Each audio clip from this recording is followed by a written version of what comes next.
what I've learned so far from being in Workaholics Anonymous and seeing the parallels between overeating and anorexia and alcohol addiction and workaholism is that we all have areas of imbalance in our lives where we relate to something in avoidance of something else that we're not wanting to experience.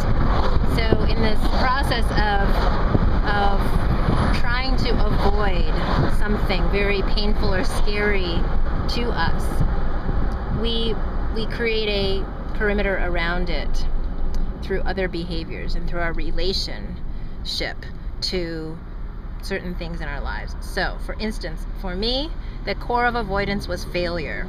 And the perimeter that I created around it was through work and achievement. And there was no price too high for that achievement. There's so much that I was willing to sacrifice to make that perimeter as wide as possible.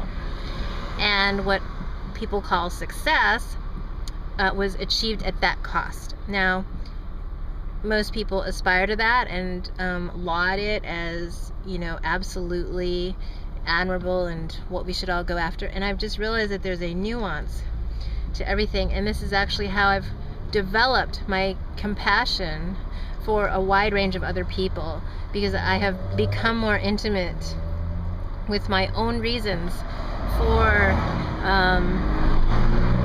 being who I am and achieving what I did, and my relationship to it all.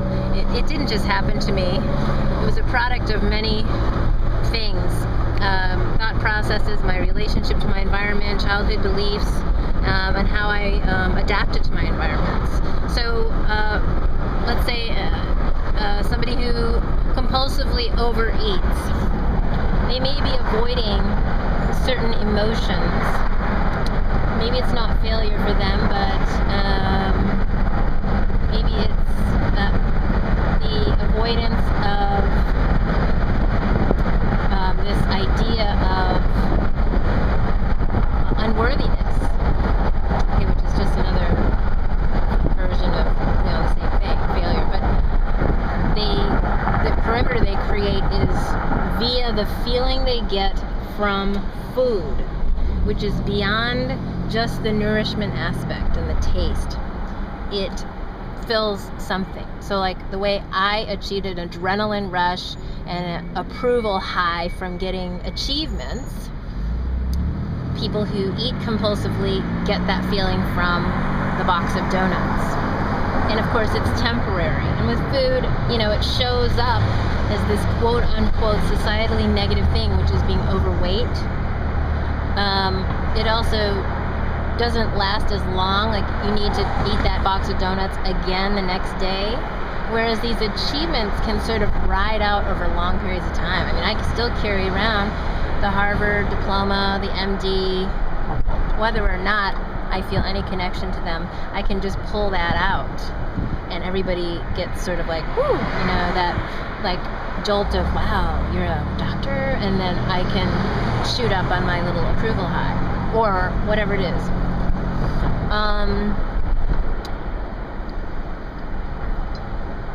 So let's say that the core of avoidance is not being good enough, similar to failure. Okay, so this feeling that just of inadequacy, that nothing is good enough. And then the perimeter that we create is through just obsessive perfectionism in multiple areas, which is an attribute of workaholism. So what we get, that feeling of the rush that we get from organizing things and making them look, quote, what we consider perfect, which there is no true state of perfection. It's mentally created. That everything actually in the universe is currently perfect. So what we're doing to alter it is just a mental construct. Whatever rush of emotions and feeling that we get from that is our particular addiction. So when we look at it that way, I it's strange because I've always had this sort of undercurrent of desire to work with addicts, to understand them, just to talk to them. It's like, I don't know what it's like, because I've never been drunk before. Like, literally, I cannot drink enough alcohol to get drunk because my body's so intolerant of it that I get to this really negative kind of rejection reaction before I get to the quote buzz. So I've never been buzzed on alcohol. So I don't understand that, but I understand the high of achievement so well. And I understand the withdrawal from not having that to cling to, and kind of the void and the emptiness and not having the way to navigate it. Now, of course, I hit that at a point where I sought the support that I needed, and it came into my life. So I'm blessed, and that is my path. And those skills came to me exactly when I needed them. And I just don't have experience with various drug addictions, substance addictions. I haven't spoken to enough eating disorder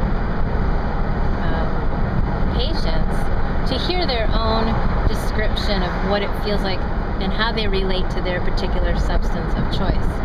But reading through the Workaholic stories is so heart-opening for me because I recognize so much of it, and it's told in such a compassionate way. And it doesn't have to be a disease. I mean, a lot of the WA literature kind of focuses on acknowledging that it's a disease, and I understand why they do that, so that people don't think that it's just going to go away or they can do it on their own. It's a sort of a metaphor used so that people surrender to get help and support. And I know how hard that is. I think for me, I don't think of it as a disease as much as something I want to understand about myself, and that speaks to me because I think my relentless desire to understand what's going on is what drives me as a learner, as a person. So this unearthing of stories and compassion is just part of understanding. And self-compassion is, to me, it's a willingness to understand everything. The light and the dark, the good and the bad, the parts you've been not wanting to have to understand, the parts that you've wanted to go away or fix. You've got to include that in your process. And that's self-compassion. That's wholeness, that's healing, and that's how we connect to greater power.